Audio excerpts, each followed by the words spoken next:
Hi, my name is Sophia Brockman. I currently serve as our Assistant Director of Be Well, and today I am joined by... My name is Brianna Smith, and I am one of the Assistant Directors for the Center for Student Life.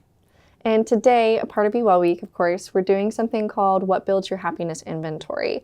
And so we recognize together that a big component of well-being and personal well-being is community belonging.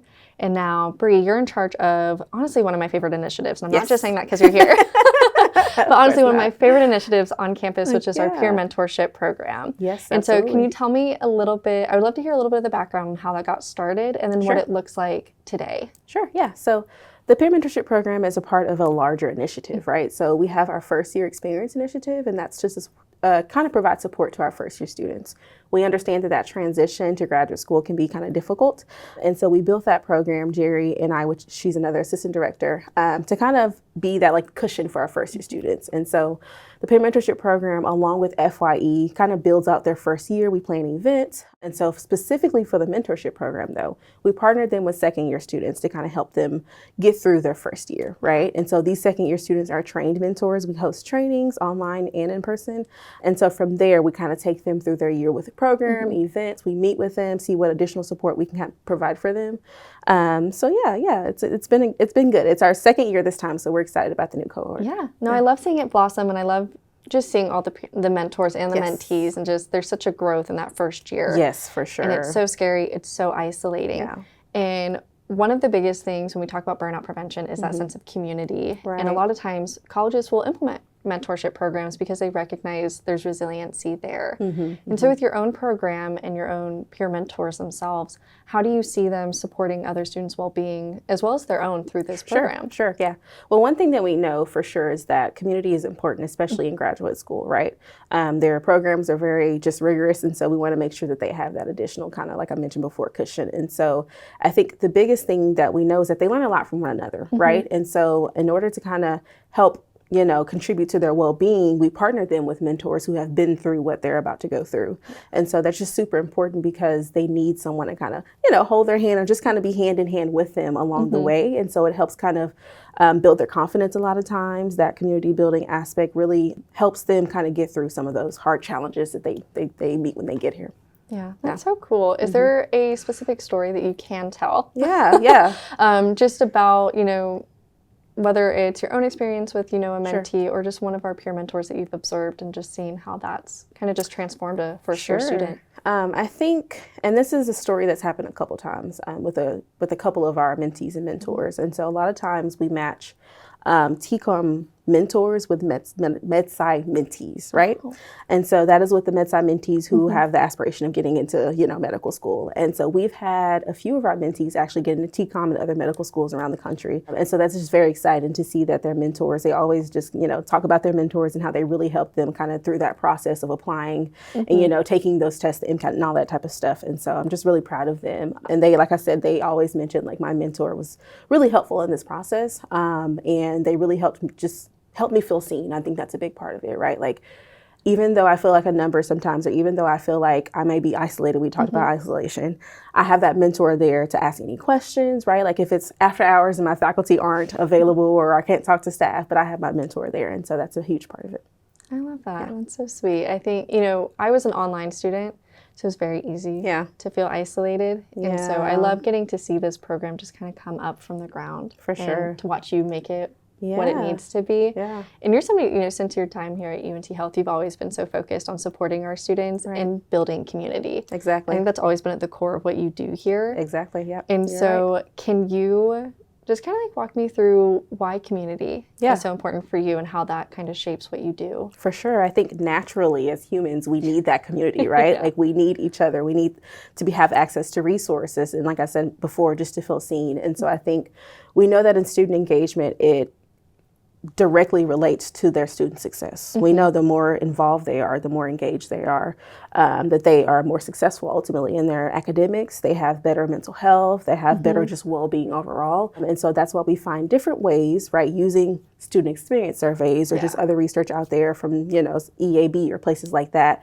to really kind of get down to the nitty-gritty of like, how can we help students? And so the peer mentorship program was one of those recommendations by some of the national associations that we use as one of those like first year experience first year experience initiatives or just community building aspects of student engagement and student affairs. So that's yeah, awesome. Yeah. And so this does prove we listen to feedback. Yes. We take data seriously. Yes, we do take data seriously. Yep, absolutely. And so, with community and, peer mentorship as a whole, is there other ways that students can participate in it without being a peer mentor? Maybe they're a little bit nervous about taking on that role. Yeah, and that's been a big part of just my job is kind of getting that feedback from students about what they want and how they want it to be done, right? And so I think based on different programs, we have to get kind of creative in the way that we are able to serve our students. Some of them don't have as many mentors, and so sometimes I make like mentor groups where we'll just say, hey, we'll have this program and we only have 2 mentors, but if you want to, get insight from a second year student in your program, come here, right? And so it's not like that one-on-one,